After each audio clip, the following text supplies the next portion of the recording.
ওই বানর তো জানে না যে এই 1 কোটি টাকা দিয়ে সে হাজার হাজার বাদাম কিনে খেতে পারবে, ঠিক না? এখন ওই বানর ধরার কৌশল হচ্ছে একটা খাঁচার ভিতরে বাদাম রেখে ওই বানরের শিকারী সে জানে যে বানর ওই বাদামটা নেওয়ার জন্য খাঁচায় কি করবে, হাত দিবে। তো বানর হাত দিছে কোথায়? খাঁচায় হাত দেওয়ার পরে সে বানরটা এই যে খাঁচার যে বাদামটাকে এইভাবে নোট করে ধরছে, সে আর ছাড়ে না, বাদামটাকে আর ছাড়ে না।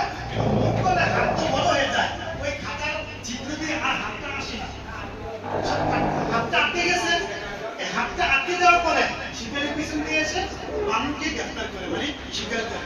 এভাবে অনেক সময় বানর গ্রেফতার করা হয়। তো বানর দেখেন তার জীবন চলে যাচ্ছে, কিন্তু তার বাদামের লোভটা সামলাইতে পারে না। এরকম লাইফে আমাদের অনেক বাদাম আছে। ছোট্ট একটা জব, 5,000 টাকা বেতন চাকরি, 8,000 টাকা বেতন চাকরি, ওয়ান কাইন্ড অফ বাদাম আছে কিনা আমরা এখানে? ইয়েস। বাদাম থাকতে পারি না, এদিকে আমার জীবন শেষ হয়ে যাচ্ছে। তারপরে ফেসবুক, সারাদিন ফেসবুক চালাই, সময় নষ্ট করি, ওয়ান কাইন্ড অফ বাদাম। সারাদিন নেগেটিভ বন্ধু বান্ধব, ওয়ান কাইন্ড অফ বাদাম।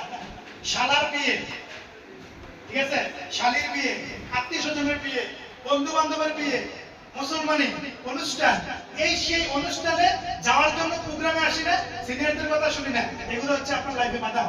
আপনাকে যারা দাওয়াত করে তারা আপনাকে দিয়ে কাজ করানোর জন্য দাওয়াত করে, আপনাকে ভিআইপি হিসেবে নেয় না। তো আপনি যদি এই বাদামের লোকটা না সামলাইতে পারেন, তাহলে আপনি লাইফে কিছুই করতে পারবেন না। আপনি কি পারবো এই লোকটা সামলাইতে? বাদাম অনেকেরই আছে, এগুলো বলবেন না, আমরা ছাড়তে পারবো? ইয়েস। ইনশাআল্লাহ, দেখবেন যে ইনশাআল্লাহ সফলতা চলে আসবে। লার্ন ফ্রম ফেলিওর, ব্যর্থতা থেকে আমাদের শিখতে হবে। সব সময় ফেলিওর থেকে শিখতে হবে।